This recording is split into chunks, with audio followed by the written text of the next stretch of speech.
একজন দুঃখ পাই চিন্তাঙ্গ গাড়ি অ্যাক্সিডেন্ট করিয়া পরে হ্যাঁ নিবার আইছিলাম টাটা মোবাইল গাড়ি লইয়া হাঞ্জা 6টাত আর পরে আর গরবে যে চা খায় সে বেলা মানুষ কয়েকটা যায় ডেগার সাগা লয়ে গেছে লয়ে যায় রে ঘর মারি দূর করছে বাইরে এনেও মারছে মারার পরে ফরেস্টর নিয়ে দিচ্ছে ফরেস্টর এনে মারছে মারার পরে টেয়া দিব লাগে 2 লাখ পরে 2 লাখ টিয়া কইছি আমরা টেয়া নাই পরে 1 লাখ টিয়া শিকার আইছি আমরা পিটনা ঠেলায় পরে 50,000 টাকা অ্যাকাউন্টে দিছি আর 50,000 টাকা ক্যাশ দিছি।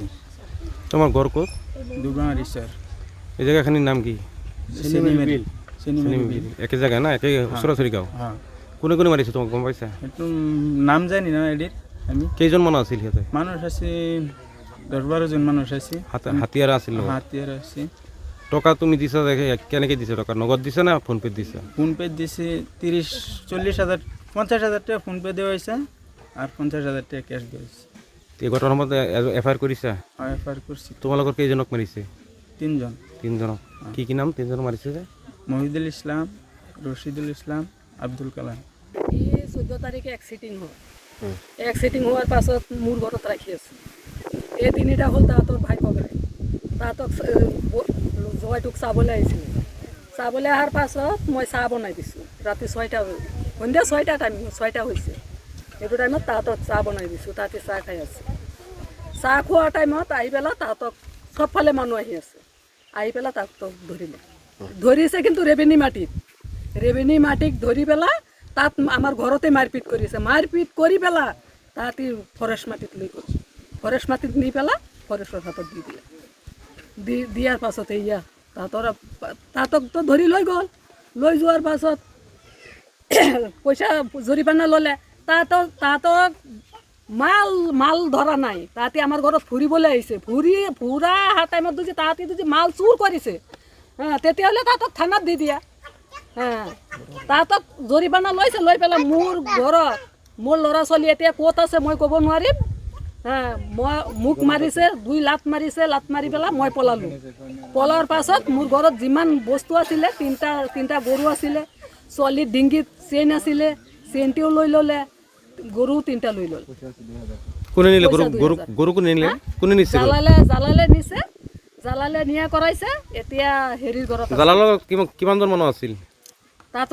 হয় জালাল আছে কাশেম আছে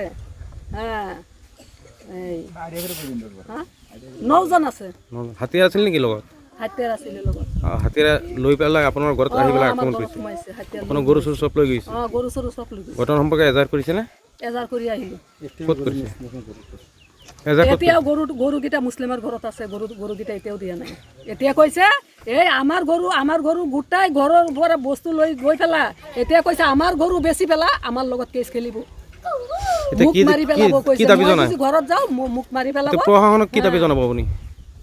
এতিয়া মোৰ ঘৰত ডকাতি হ'ল এতিয়া আপোনালোকে কি ইনচাফত কেনেকৈ বিচাৰ কৰে আপোনালোকে কৰিব। আমাৰ ইয়াত 2টা গৰু চুৰি হৈছিল কোনে চুৰি কৰিছে কোনে ক'ব নোৱাৰে। পিছত এই জেগাত এটা ছোৱালীৰ জোৱাই শহুৰৰ ঘৰত আছিল কিবা ভৰিত দুখ পাই গাড়ী এক্সিডেণ্ট কৰি এটা আছিল থাকিলে সেই দুবৰামাৰী চৰবৰত তাৰ বাইক ককাই 3টা আহিছে তাক নিবৰ কাৰণে টাটা মোবাইল এটা লৈ আহিছে মাল বস্তু নিব।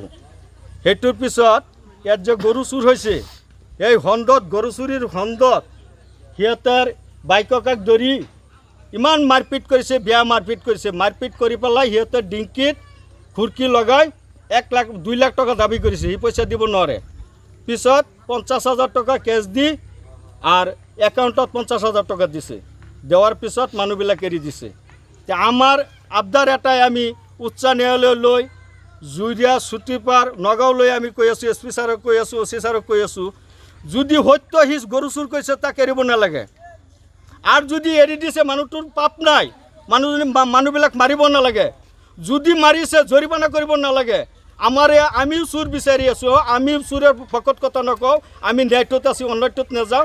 এইখিনি আমাৰ আবদাৰ যদিহে চুৰ তাক পুলিচৰ সহায় ল'ব লাগিছিল। কোনে মাৰপিট কৰিছিলে? এই মাৰপিট কৰিছে জালাল কাশেম আৰু তাৰ লগত পাংগু চাংগু কেইটা আছিল। জালালৰ ঘৰ ক'ত? জালালৰ ঘৰ ইয়াতে চেনিমাৰী এচিত আমাৰ ঘৰৰ ওচৰত যিবিলাক মানুহে মাৰপিট কৰিছে আমাৰ ঘৰৰ ওচৰত, যাক মাৰিছে সিও আমাৰ ঘৰৰ ওচৰত। জালালে কি কৰে? জালালে এনেকুৱা গাঁৱত বহুত দুৰ্নীতি কৰি আছে, চাপৰিত পইচা কালেকশ্যন কৰি আছে, ৰিজাৰ্ভেৰ যিবিলাক গছ আছে চব কাটি আছে। হা, জালালে আগৰ পৰাই দুৰ্নীতি কৰি আছে। এইবিলাক নিউজ জালালৰ ওপৰত বহুত বাজিছে। এতিয়া আপোনালোকে FIR কৰিছে নে ঘটনা? হয়, FIR কৰিছোঁ। ক'ত কৰিছে? আমি নগাঁও কৰিছোঁ SP ছাৰৰ তাত। এতিয়া কি দাবী জনাব আপোনালোকে? আমি এইটোই দাবী জনাই আছোঁ SP ছাৰক যে অন্যায়কাৰীৰ বিচাৰ হ'ব লাগে, বা সি দুৰ্নীতি কৰি আছে তাৰ বিচাৰ হ'ব লাগে, তাক এৰেষ্ট কৰিব লাগে। এইখিনি আমাৰ দাবী। অন্যায়কাৰীৰ বিচাৰ হ'ব লাগে। অন্যায়কাৰীৰ বিচাৰ চাই, বিচাৰ চাই, অন্যায়কাৰীৰ বিচাৰ চাই, বিচাৰ চাই, জালালেৰ বিচাৰ চাই, বিচাৰ চাই। যিকোনো খবৰৰ বাবে যোগাযোগ কৰক 7099017330 লগতে 7099017110 নম্বৰত।